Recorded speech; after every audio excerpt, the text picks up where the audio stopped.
So right now, some of the leads we're sending are potential sellers. I mean, there's other ones, but the potential seller ones are what we're finding a lot of agents just having difficulty, like, how do I start the conversation? What does that sound like? So let me run through, what does the opening conversation sound like with a potential seller lead? Now, what do I mean by potential seller? So there's sellers, that's somebody like a for sale by owner, or somebody who reached out and said, yes, I think I do want to sell my house. That is a seller.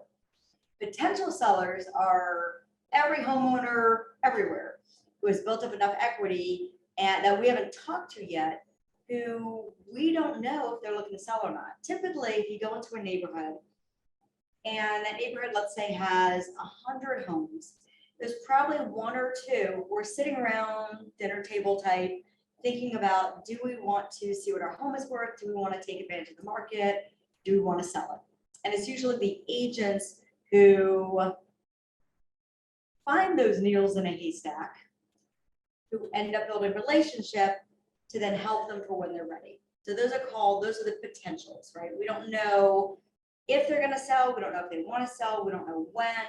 So our role as an agent is to introduce ourselves, gather some information, start a little mini relationship to find out how we can help them either now or anytime in the future. So let me go through kind of what I'm going to go through is just the opening of that. What does that sound like? And we'll do two different scenarios, and then as an agent, we want to practice. We want to not only implement, but then practice what makes sense to us, what sounds good to us, what's our approach going to be, right?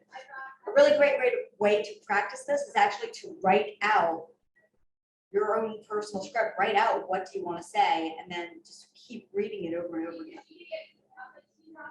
So what this could sound like. So let's say that I send a lead today to Shakira, and it is a what's called a likely seller, potential seller, same thing. And Shakira goes, and by the way, when we get these, any information we have, we can use, meaning we can email them, we can call them, we can text them, we can mail them a letter, we can door knock them, we can send them a postcard. There's so many ways to get in touch with or attempt to get in touch with a homeowner. What we should not do is just attempt to call once, oh my God, the number didn't work, or they didn't answer, never mind, it doesn't work. Our success is in our follow-up. What are we doing to find these people, to get in touch with these people and have these conversations? So what does that sound like? I'm just going to say a phone call. Let's say I call somebody, which, by the way, this could be the same thing as if I door knock them. So if I call somebody right now and they are a likely seller, it might sound like this. Hey, my name is Alana. I'm a local real estate agent with Keller Williams Legacy. Listen, I'm actually reaching out to a number of homeowners in the area because right now we have, not sure if you're aware of the market or not. So first part, engage them in a little conversation. Do they know what's happening in the market? Do they have any insight? Right? So talk to them. Again, a relationship is a two-way street. It's not me just spewing facts at a person. So it's, hey, my name's Alana. I'm with Keller Williams Legacy. I'm a local agent in your area. I'm reaching out to just a number of homeowners in this community because we have, the brokerage I'm with myself, we have a good amount of buyers who are really looking to get into a home out here. And I'm just reaching out to those homeowners who have built up some equity in their home to see if you have ever considered seeing what your home is worth, getting a free home evaluation. That's one approach, right? That is one approach to take. I'm going to give you a few. That's one approach to take. And then you feed off of what they say. Now, if they say, no, I'm not moving, I have no interest. Okay, I really appreciate you sharing that with me. Just curiosity, how long have you lived here for? Like, 5 years. Okay. Now, is this your forever home? That's the question to ask. Is this your forever home? They say yes, Wonderful. Oh my God, this neighborhood must be amazing. I'll definitely share that with the buyers that I start working with in this neighborhood and community.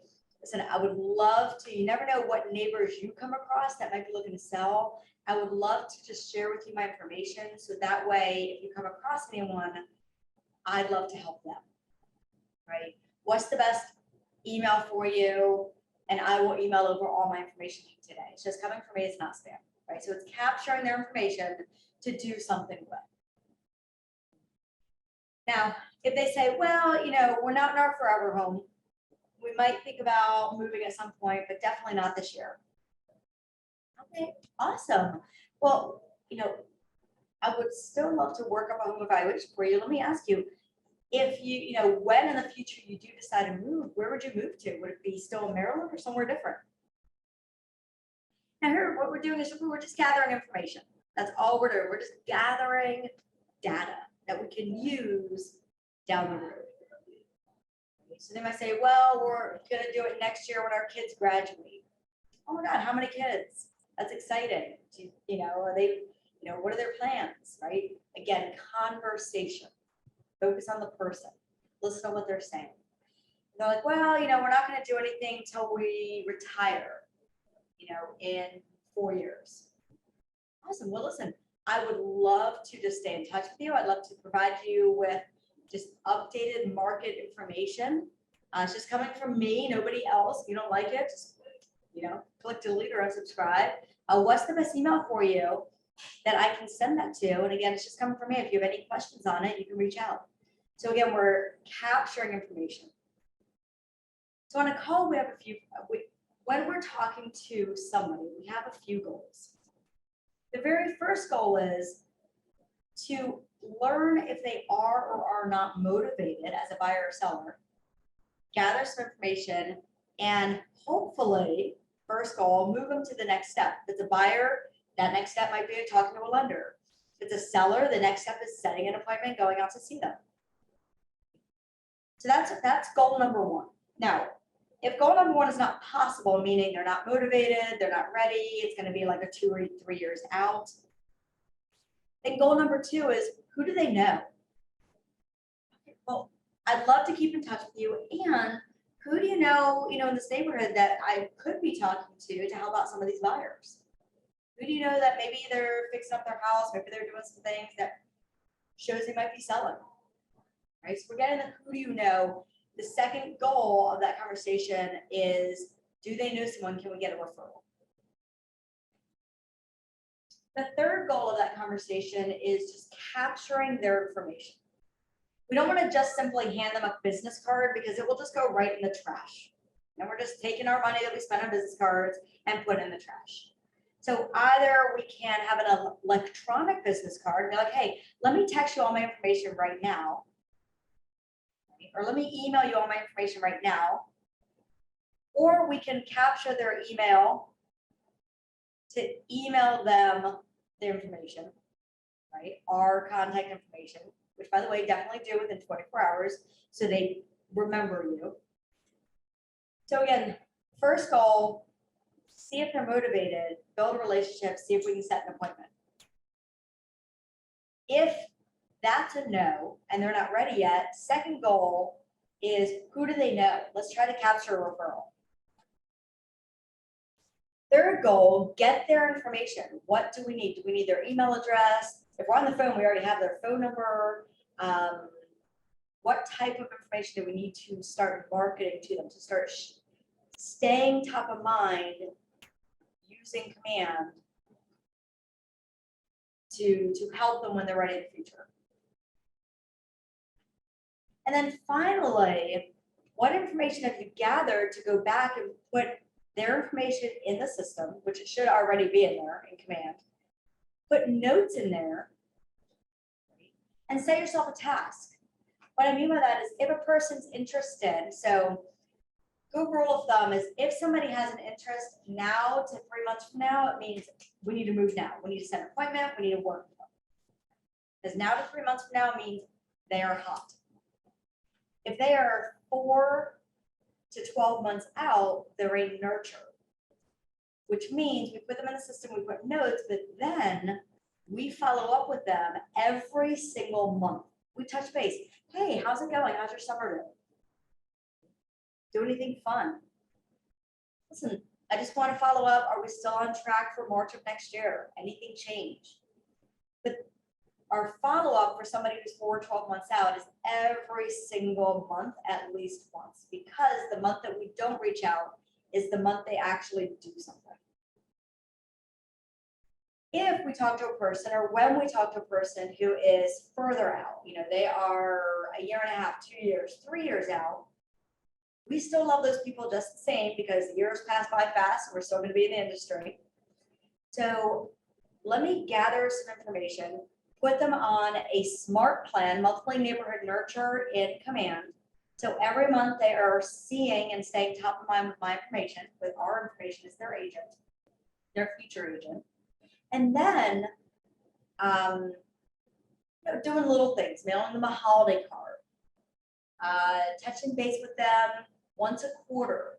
That's a rule of thumb, once a quarter, right? To see how they've been, anything change. You're building a stronger relationship over time, right? To where when it gets to that 4 to 12 months out, it becomes once a month. And when it gets to, okay, we're ready to go, you're in lifeline. You set the appointment and you can work with them. Right? So a lot of these potential sellers, or likely sellers as we call them, the majority of them will sell their house.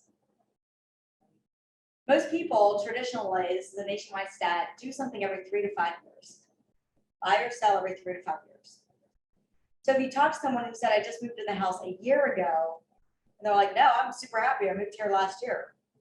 Awesome. What do you love about the neighborhood? What can I tell other buyers about the neighborhood? Capture their information. Who else can I be talking to? But now you know, okay, they've been there for a year, meaning they're most likely going to do something in the next 2 to 5 years. So what does our follow-up look like? What is our system doing to help us not lose them for that time frame? Okay. So I went into a lot of information. I know you're at work. I know that you, Shakira, were listening in. Hopefully you got some good notes out of that. For those listening to this recording, those are the steps. That's the one example of an opener. It's all about just having this natural conversation, ask them questions, to capture information to put into your system for your future follow-up and for future business. While you're doing that, you will, if you talk to enough people, find the person who's ready now. All right. That was actually it for this morning. Short, sweet, to the point, get into action. Thank you so much for jumping on here and tuning in. As you're making these calls, as you are prospecting, as you are talking to people, please reach out to myself, reach out to Rachel with any and all questions you have, so we can help you navigate it even more. All right, have a great day.